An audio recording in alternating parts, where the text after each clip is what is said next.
himself. He was.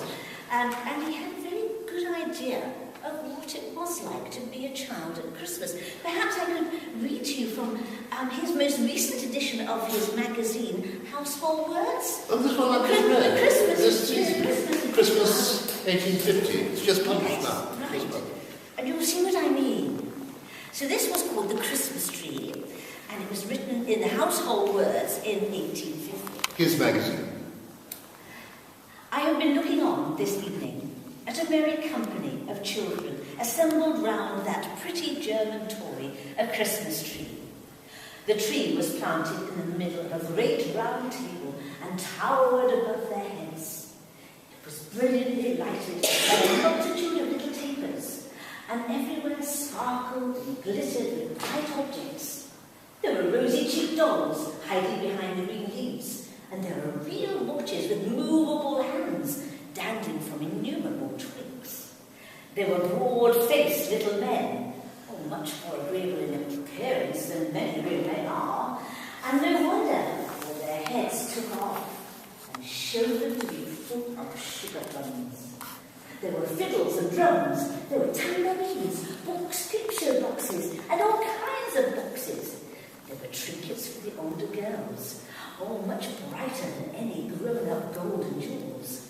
There were baskets and pincushions and all devices. There were guns, swords, banners. There were witches standing in enchanted rings of pasteboard to tell fortunes. There were humming tops, needle cases, pen wipers, smelling bottles, conversation cards, real fruit made artificially dazzling with gold leaf, imitation apples, pears, walnuts, crammed with surprises.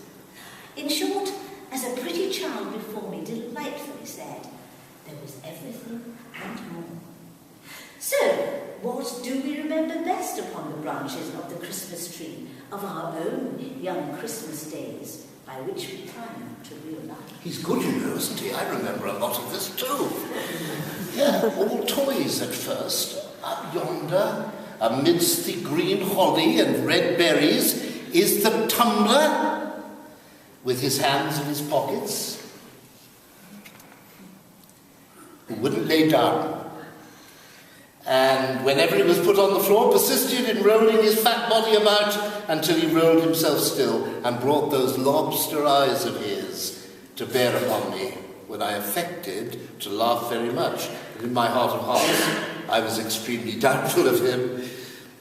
Close beside him, in that infernal stuff box, that demoniacal counsellor in a black gown with an obnoxious head of hair and a red cloth mouth wide open, who was not to be endured on any terms, but could not be put away either. The cardboard lady in the blue skirt, who stood against the candlestick to dance, and was beautiful. But I can't say as much for the larger cardboard man, who was pulled by a string. There was a sinister expression in that nose of his. And when he got his legs around his neck, which he often did, he was ghastly and not a creature to be left alone with.